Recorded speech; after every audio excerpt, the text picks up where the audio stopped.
Daf Yomi, Tractate Kiddushin, Daf 81b, starting at the top of the Amud, with the words Tiv Shapir,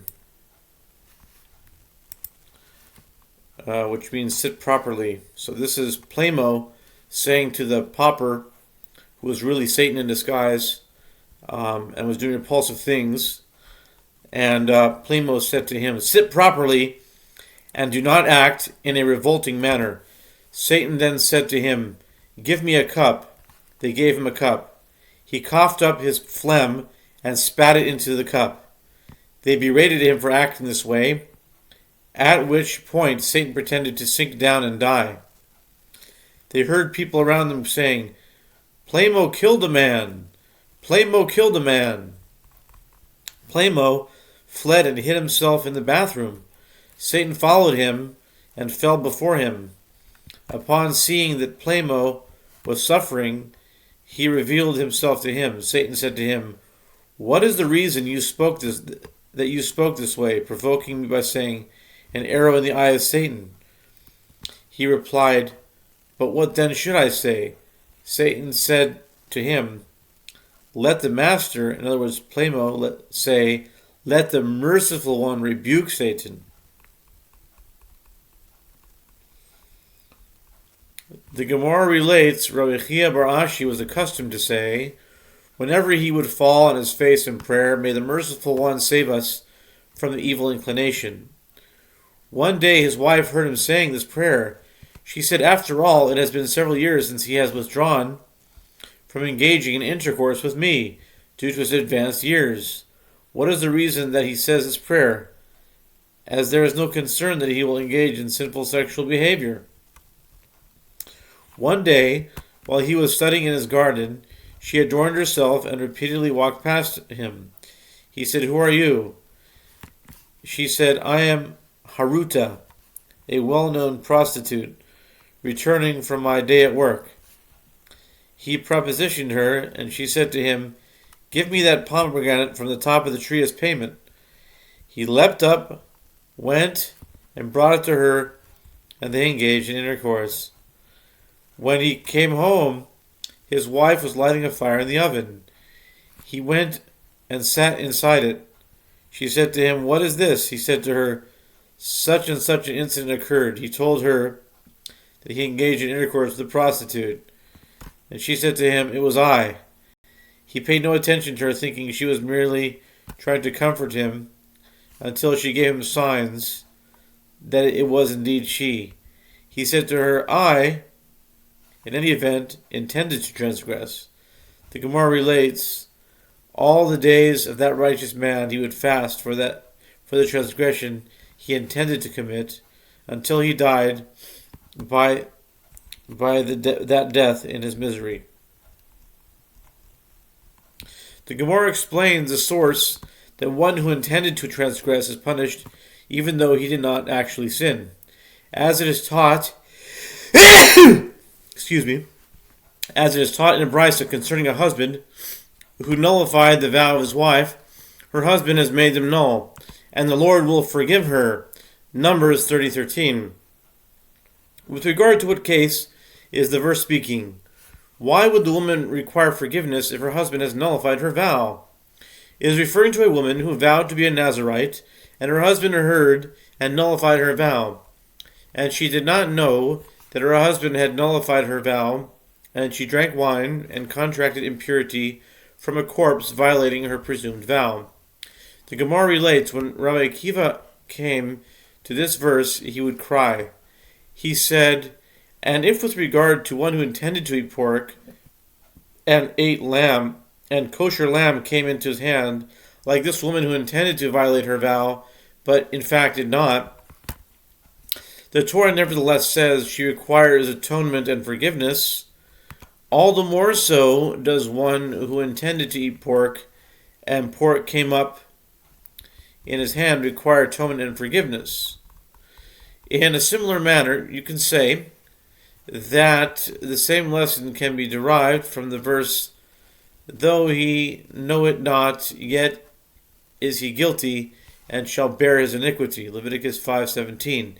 When Rabbi Akiva came to this verse, he would cry. He said, "And if with regard to one who intended to eat permitted fat, and forbidden fat mistakenly came into his hand," the Torah states, "though he know it not, yet he is guilty, and shall bear his iniquity. All the more so it is true for one who intended to eat forbidden fat, and forbidden fat came into his hand." Isi ben Yehuda says with regard to the verse, "though he know it not, yet is he guilty, and shall bear his iniquity," with regard to this matter, all sufferers shall grieve, since the verse teaches that one is punished even for sinning unawares. The Mishnah teaches that a man may be secluded with his mother. Rabbi Yehuda says that Rav Asi says a man may be secluded with his sister and live with his mother or with his daughter in a permanent arrangement without concern. When he said this before Shmuel, the latter said it is prohibited to be secluded with all those with whom relations are forbidden by the Torah, and even with an animal, as it is prohibited to engage in intercourse with an animal as well. We learned in the Mishnah, a man may be secluded with his mother and with his daughter and sleep alongside with them with bodily contact, and this appears to be a conclusive refutation of the statement of Shmuel. The Gemara answers, Shmuel could have said to you, and according to your reasoning, how should one explain that which is taught in the Brisa with regard to his sister and his mother-in-law, and all those with whom relations are forbidden, including his mother and daughter? One may be secluded with them only in the presence of witnesses, from which it can be inferred, in the presence of witnesses, yes; without the presence of witnesses, no. This brisa supports the opinion of Shmuel that one may not be secluded with his mother or sister. Rather, it is a dispute between Tanaim as to whether one may be secluded with his mother or sister. As it is taught in a brisa, Rabbi Meir said, "Be careful with me because of my daughter." In other words, make sure that I am not left secluded with her. Similarly, Rabbi Tarfon said, "Be careful with me because of my daughter-in-law."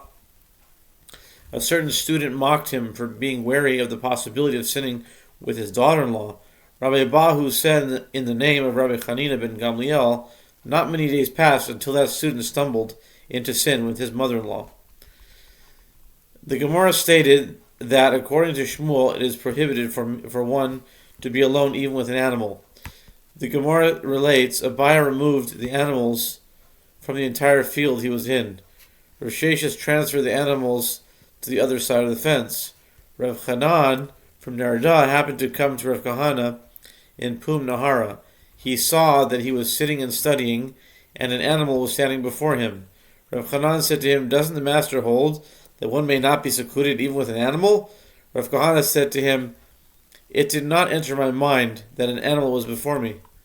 Rava says, a man may be secluded with two sisters-in-law and with two rival wives, in other words, two women who share a husband, with a woman and her mother-in-law, and with a woman whose husband's and her husband's daughter.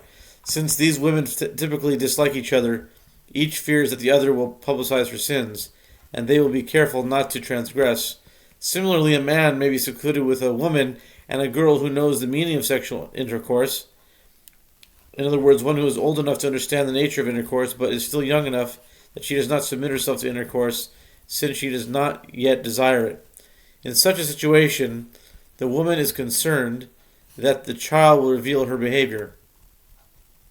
The Mishnah teaches that when one's children have grown up, this one sleeps in his garment and that one sleeps in her garment, but they may share a bed.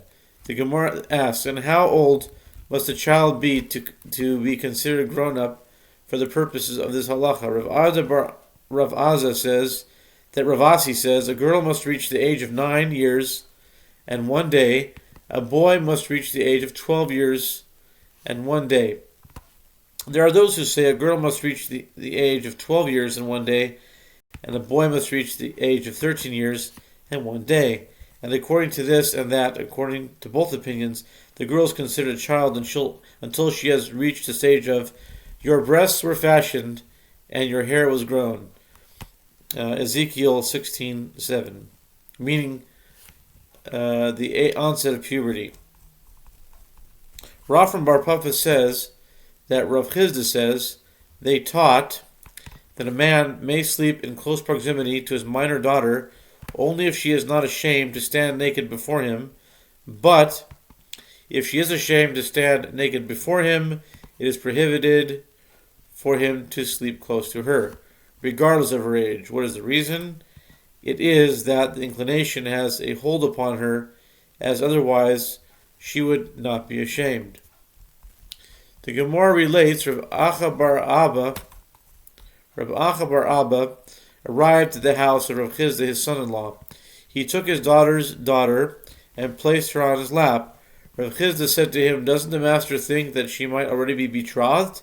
Rav Acha said to him, "If that is true, you have transgressed the ruling of Rav," as Rav Yehuda says that Rav says, and some say it was by Rav Elazar.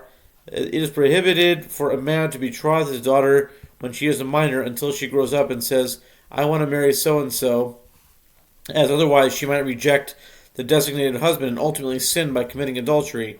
Rav Chizda replied, "The master has likewise transgressed the words of Shmuel, as Shmuel says, 'One may not make use of a woman, so how can you hold her on your lap?'" He said to him, "I hold in accordance with another statement of Shmuel, as Shmuel says,